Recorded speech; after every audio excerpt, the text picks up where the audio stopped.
Today I'm going to show you how to set up Gmail within your Google Apps for Education domain so that students in a particular group can only send to an individual teacher. So to start off, I'm in my admin dashboard here. I'm going to click on Google Apps, and because we're working in Gmail, I can take and click on Gmail, and that's going to get me to my settings. Now right now, Gmail is turned on for some organizations. I can actually view the status here within this piece here. Notice for my master organization, I have it turned on. For teachers, it's on as well. For the student group, it's turned on, but if I drill down into the different graduation years, notice I've overridden those settings for 2020 and 2019.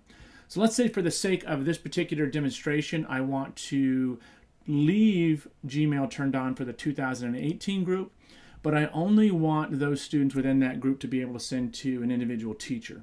So I'm going to jump out of here, make sure that's on. I'm going to go all the way down to the bottom where I get to my advanced settings. I'm then going to drill down into the compliance settings here, which are down a ways. And notice that under compliance, I have a restrict delivery options. When I mouse over, I get the configure button on the right. Now, before we do this, it's important to remember you want to set this up for 2018. So make sure that this is the selected group here. If I do it for this master group up here, it's going to do it for the entire organization. So make sure you set up here. I come to configure, and it's going to have me put in a short description. So teacher only email is what I want to call this. Now, I'm going to click on here and create a new list. So I'm going to create the list first. I'm going to call it Jeff's email only. And I'm going to create that setting there. Once I create that, I mouse over again, and now I can edit. And here's where I put in the address. So because I only want them to send to me, so I'm going to put in my address,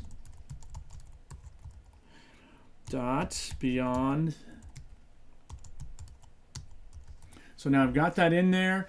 I'm going to click on save, and now that is going to be set up for the 2018 group. Before you hit add setting here, you want to make sure you come down to 3. Now right now it's set up to bypass for internal messages, meaning that any message that's sent within the domain will not be affected by this restriction. So because we want our students to only send to a teacher, that being me, I'm going to uncheck that. So I've turned that off. So now anytime a student sends an email, if it's not going to the email address up here, then it's going to be rejected, and it's going to get this email message here, this rejection here. I'm going to click on add setting. I'm going to click on save, and now that restriction is going to be added to the compliance. You notice it says right here. So anybody within this sub-organization, if they try to send an email to anybody but me, they're going to get a message back. And that's how you set up individualized emailing to teachers within the Google Apps domain.